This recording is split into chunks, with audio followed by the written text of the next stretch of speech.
Hello and welcome to this new video on the Infinite Runner engine. I'm Renaud from More Mountains, and today we're gonna focus on what's new in version 1.1 of the engine. I haven't released this version yet, but I'm about to, so it should be live before the end of March. It's quite a big update.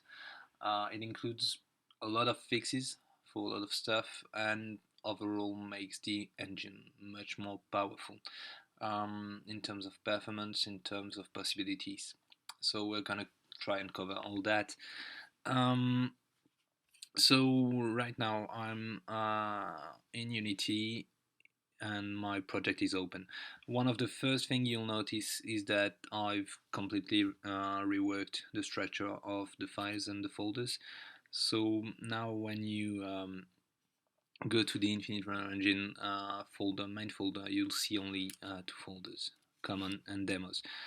As the name implies, Common includes everything that's common to all demos and basically makes the backbone of the engine. In it you'll find some animations, physics materials, resources such as some effects, GUI stuff, like the lives and the instructions, stuff like that. Um, Manager prefabs, you'll find some scenes, level selection, loading screen, splash screen, everything that's not part of one specific demo. And of course, Um, all the scripts that are not specific to one demo. So you'll find camera stuff, you'll find everything. I'll let you go over all that. And then you have the demo folders, where I've tried to put everything related to one demo into one folder. That way, I think it's much more realistic and much more close to what you can have if you want to create your own game. You just have to create a new folder in the same way and, you know, respect that kind of structure. Something else that's new in terms of structure is the MM tools, short for More Mountain Tools. It's a list of helper class that you can use. Most of them are used already in the engine, but it's available for you to use. It's stuff like tweens and debug helpers, management stuff, really useful stuff. Some of these are shared with the Corgi engine, my other asset. But overall, you get a useful list of helpers. Everything's commented, so you should definitely have a look at it. Before we go deeper into the engine and start tweaking spawners and stuff, I'd just like to show you Sky Theory. Sky Theory is one of the new scenes included in version 1.1, and it's a complete game. I've included the whole source code. I'm actually gonna release it on the App Store and the Google Play Store. So it's, of course, an endless runner where you play this little plane. It's a mix of 2D and 3D. You get power-ups, you get coins, you get a high score and high score management, so your high score is saved and you can try and beat it. The whole level is procedurally generated using spawners, and one of the new features of this version is the fact that you can now spawn entire chunks of the level, mixing, for example, in this case, parts of mountains and coins and power-ups. So if we look at the scene, actually I'm gonna make an entire tutorial about exactly that, so I'll see you in another video, I guess. Alright, what I actually wanted to show you today is all the new stuff in terms of spawners. So I'm gonna go to the sandbox scene, which, as the name implies, is just one place, one scene where you can try stuff. I've included it in the assets, so you'll be able to go over everything I'm gonna show you today in more details. So the core of the Infinite Runner engine is the ability to spawn stuff, make it move in any direction you want, and recycle that stuff. So, for example, if you have a character who's running, in the engine it's actually going to be staying in place. For example, if I open the minimal 2D scene, you'll see that the character is not moving in terms of position, but the whole level is coming at it using a platform spawner in our case. Um, so these spawners are really at the heart, and if you manage to get a good understanding of them, I think the possibilities of the engine are limitless. I'm actually gonna keep trying to add new demos using various gameplay styles, and I think it's gonna be a good showcase of everything you can do. Um, so to start things off, maybe we can have a look at this time spawner here.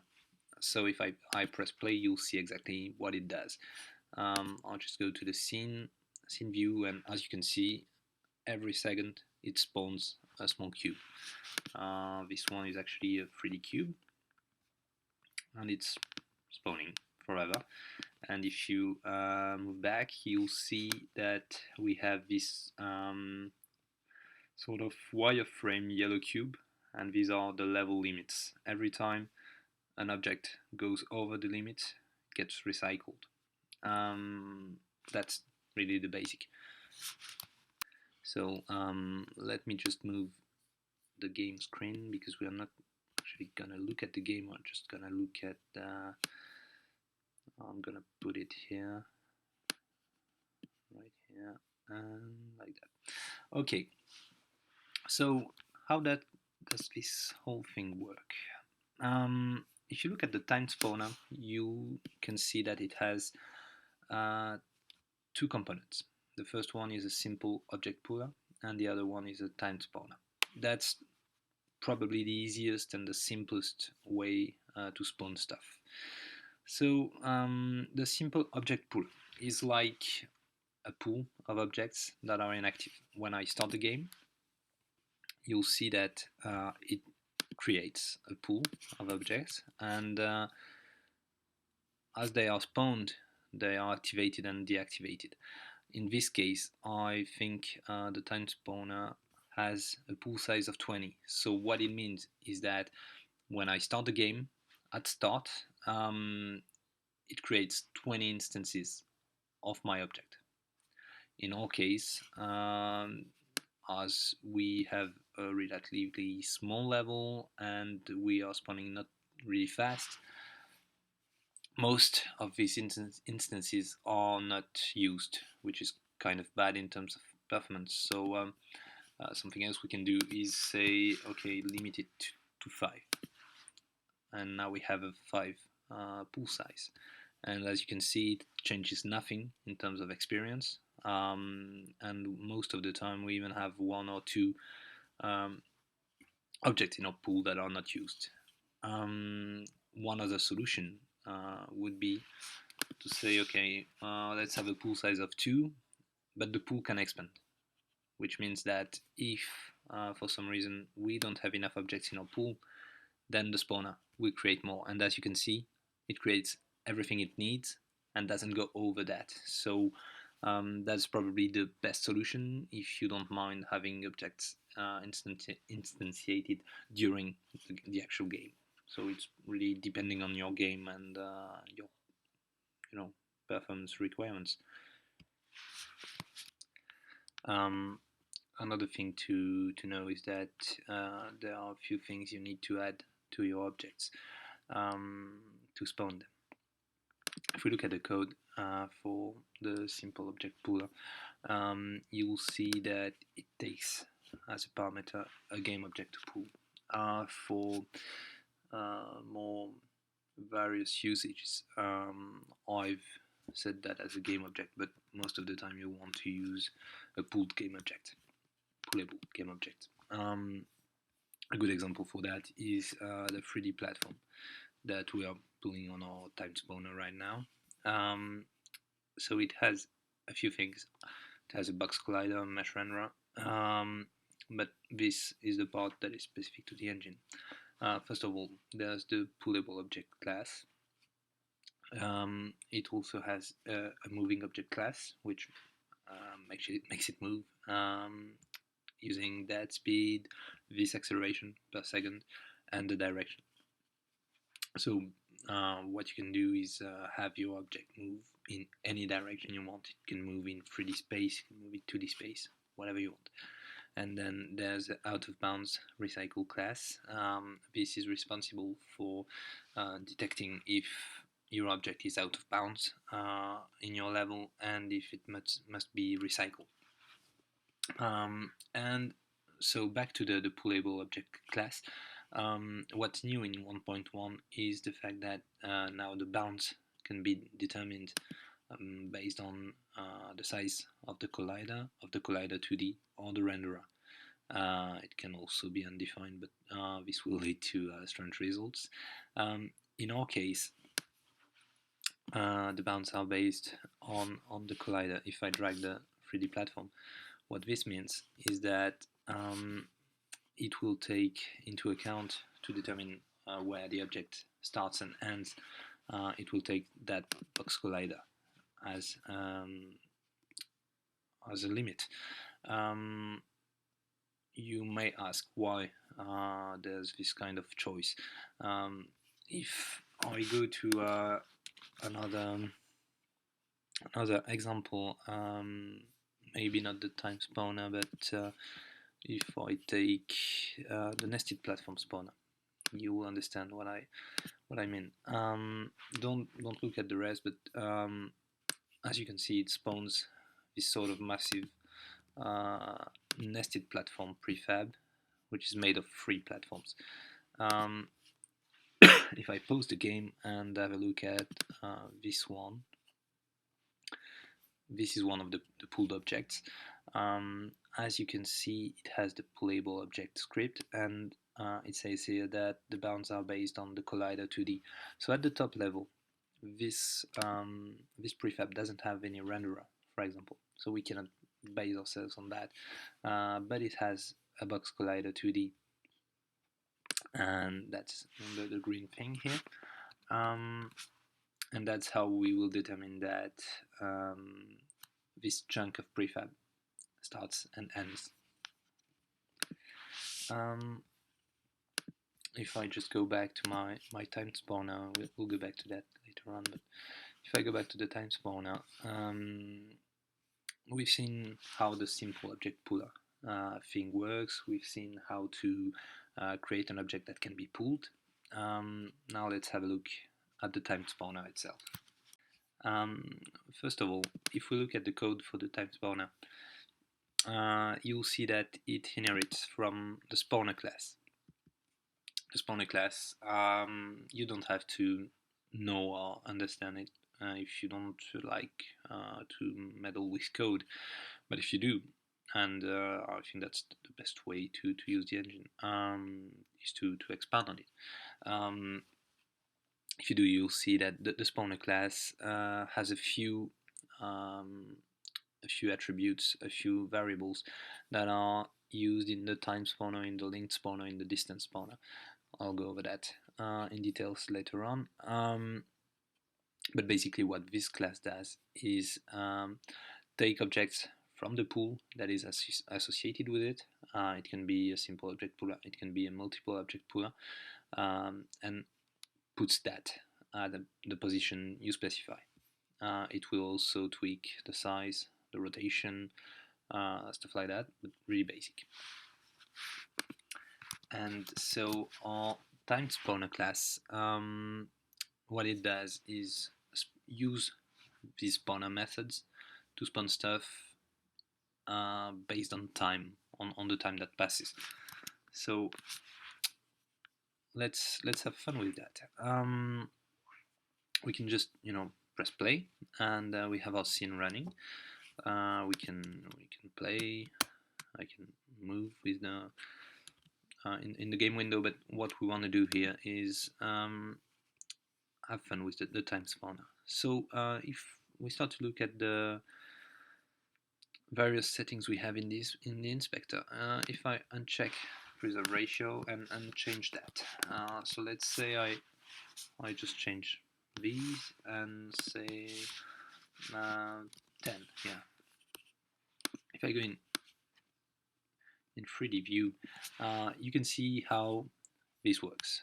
Basically, what I say is the x size, the x scale of my object can be between 1 and 3, but it can also be between 1 and 15. And in real time, you'll see the object affected, and it will choose a random value, a random float between 1 and 15 for the x value, between 1 and 3 for y, and 1 and 10 for z. Obviously, you can do whatever you want. You can also check the preserve ratio, and in this case, it will base itself only on the x value and just preserve the ratio of the original object. In our case, the original object was a perfect cube, so right now it's not only spawning perfect cubes. If I uncheck that, I'm back to random values. I can also do the same thing for the rotation. So for example, let's say I want to rotate on the x-axis between minus 30 degrees and 45 degrees. I'm starting to get weirdly rotated stuff. Let's do the same on the y-axis and say between minus 50 and 130. And I can do that also here and say minus 50 and 50, for example. And as you can see, for each spawn, the engine rotates it randomly. So you can also decide to activate or deactivate your spawner. For example, right now I uncheck the spawning boolean and it's not spawning anymore. You can of course access it via code, which is the most obvious use for that. Maybe you'll say that while you haven't picked a certain object, this spawner doesn't work, so that's how you do it. You can also decide that the object is only spawning while the game is in progress. We cannot see that whole thing here, but while the game is in progress. So right now the game is in progress, so it's playing, but this is one of the game status. You can learn more about it if you look at the documentation for the game manager.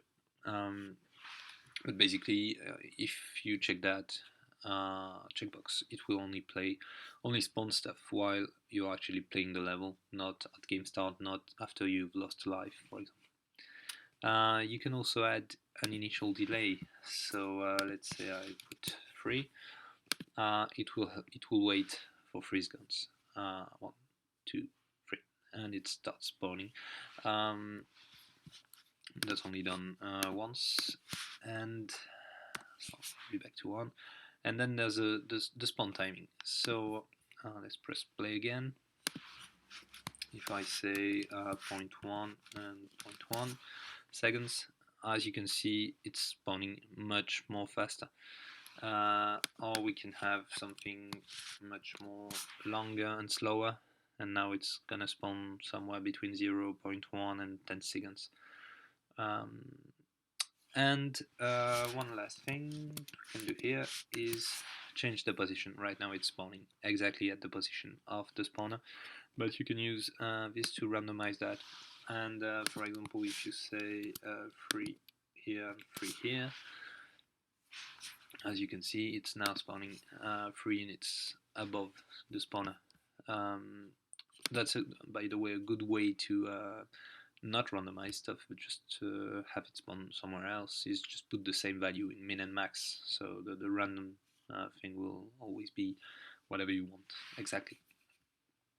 And that's it for the time spawner. So let's disable that one and have a look at the platform spawner. This is clearly my favorite spawner. It's a distance spawner, so we've seen the time spawner, which spawns object based on the time that passes, so maybe every single second or every 10 seconds. This one is time independent. It's based on the distance between the spawner position and the last spawned object. What it allows you to do is something like what you can see right now, where every platform is spawned exactly after the X position of the last spawned one. That way there's no gap. But of course you can decide that it's every 2 units after the last one. This gives you really regular levels and ensures that there's always something spawning, for example. And as you can see, it's very fast and constantly recycled.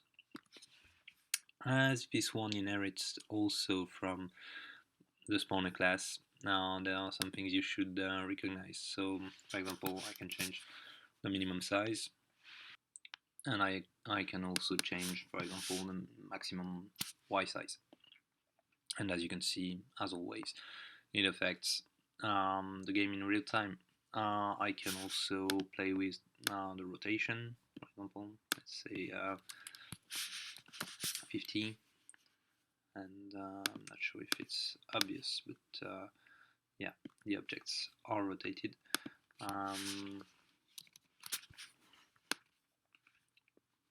So basically the same thing as before. Also I can turn it on, turn it off, and now here comes the fun part. So I'm gonna just go back to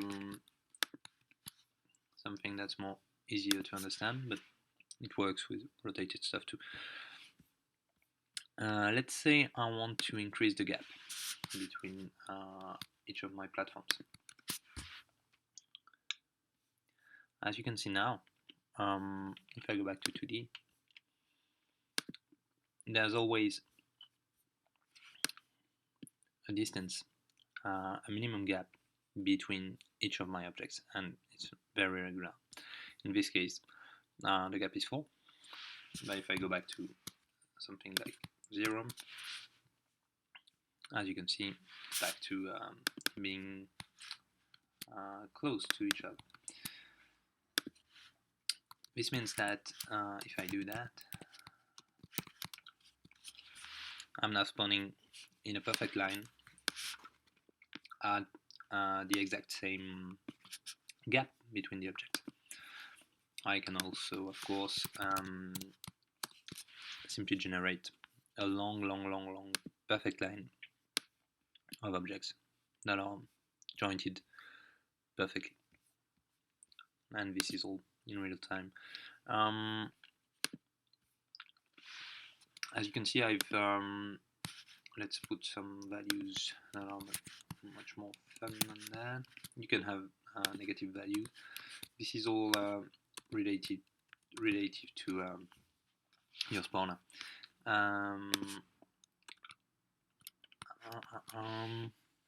So the reason why I like it is because I've added these visual ways to understand what's happening. So at the top and the bottom you have these sort of TIE fighter wings, the blue ones, that will tell you where the clamps are. I'll go over the clamps in a second, but here in yellow and red you have the maximum and minimum gap. So as you can see, we are always spawning within our maximum gap. So now let's say that we have a much bigger Y gap, much even bigger than that. So as you can see, we could spawn all the way to the top of that sort of tower, but we're being clamped, and that's because using the engine you can define a maximum and minimum Y clamp. And as you can see, when I move it in real time, it affects where the things are being spawned. That's because we have a very high random value, so we are far more likely to be above or beyond this clamp. And you have the same thing for the Z clamp. and as you can see, it affects the visual helpers in real time too. Let's reset all that. The last funny thing is that you can, if you are using the moving object class in your pulled object, you can affect the angle they're going to be spawned at. So if I rotate the spawner in real time, you are now spawning objects in any direction you want. Pew, pew, pew. So basically you can use that for a gun, you can use that for anything, and that's what unlocks the complete gameplay possibilities of version 1.1. You can now have games that are vertical, games that are where stuff is coming at you. Say you position your camera like that, and you have, you know, I don't know, asteroids or cars that you have to avoid that are coming at you now, and you can do that. It unlocks completely all the dimensions, and that's something that you won't find anywhere else. Okay, so let's disable that one and have a look at the auto rotate. That's a fun one too. So basically it's the same spawner, I think. It also spawns 3D platforms, but this one has a twist. It just I've added the auto rotate script to it. So as you can see, when you press play, it's now rotating in real time. So you can even move the spawner in real time. So you can have a moving spawner spawning moving object. Right now it's rotating on the x-axis, but if I rotate it on, for example, the y-axis, it's now spawning stuff like that. The reason why the objects are disappearing is because we have kind of small z-value on our level manager. So let's change that. If I just select my level manager, I now have the level bound and death zone, and what I can do is just increase and reduce them. So I don't want to touch the z value because it's perfectly placed, but I'll just extend that. And now, as you can see, my spawned objects go much further. So you just have to adjust the values depending on what you're doing and what you want to do. The death zone is working similarly. That's the red one. It only affects the player. If the player goes outside these boundaries, he's dead. I think the rest I've already covered in a previous tutorial. So let's see another example. I'll just disable that one. Let's look at the nested platform spawner.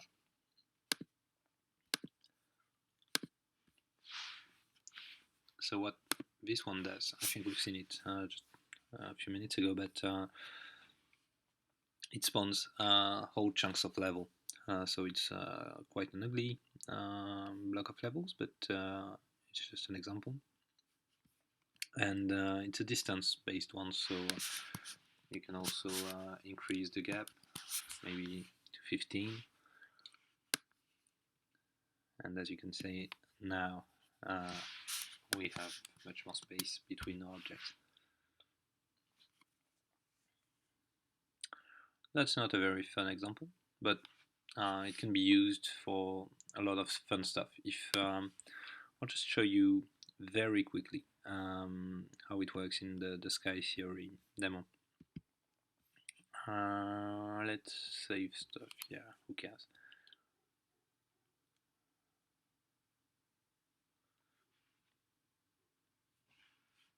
All right. So I'll do a full tutorial on that, but just to give you an example of spawning whole chunks of stuff. This spawner is also a distance spawner. It's the one responsible for spawning all the caves in the level. So these are um, big chunks of level. I'll just give you a quick look. So that's one example. This visual big thing, that's a new one, and that's a new one. So this whole pattern, this whole thing, is one block. I have quite a few that I've created. The whole list is here, and as you can see, no, that's not patterns. These are the patterns. So I can drag and drop them, and as you can see, it's made of obstacles and coins and power-ups and stuff.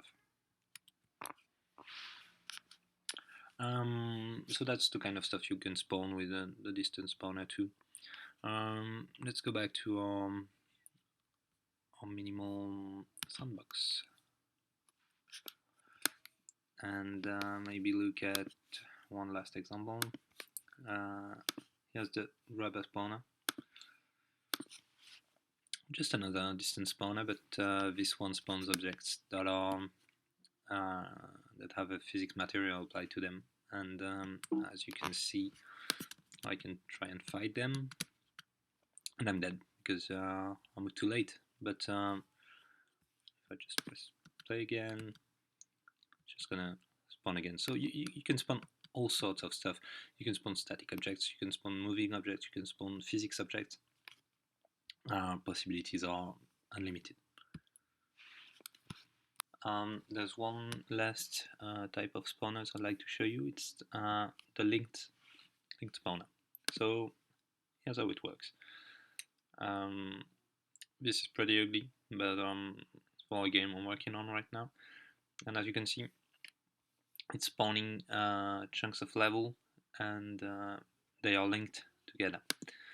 The reason why this is interesting is because, as you can see, each chunk of level, so we have these parts, it's only two parts, the horizontal white one and the sort of slope, and on each of them you can specify using the linked spawn object class. You can specify the in and out sort of links where the next object will be glued to your current object. So for example, on this one we have the in, that's the green circle here, and the out, that's the red one, which are positioned in the corners. But on this one, the in is right here, and the out is at the top of the slope, which is not the top of the object. The object goes all the way to the green line. Creating a linked spawn object is really easy. All you have to do is you take a sprite, for example, so let's say this one, and you add a linked spawn object class. By default, it will position the in and the out at best as it can, but you can of course reposition them. So for example, I could decide that the out will be here and the in will be here, and I would just have to create a prefab out of that and I'd be done. That's really useful when you have chunks of terrain, chunk of level that you want to position exactly at some certain position, that it's not just based on the bounds. I'm gonna create a demo level based on that, so you'll have a better idea. But in the meantime, if you want to play with it, I think it can be a useful addition to your game. All right, that's pretty much everything I had to cover. That the hard parts of 1.1. But of course, if you have questions, just drop me an email and I'll be sure to help. I hope you like that new version, and see you soon.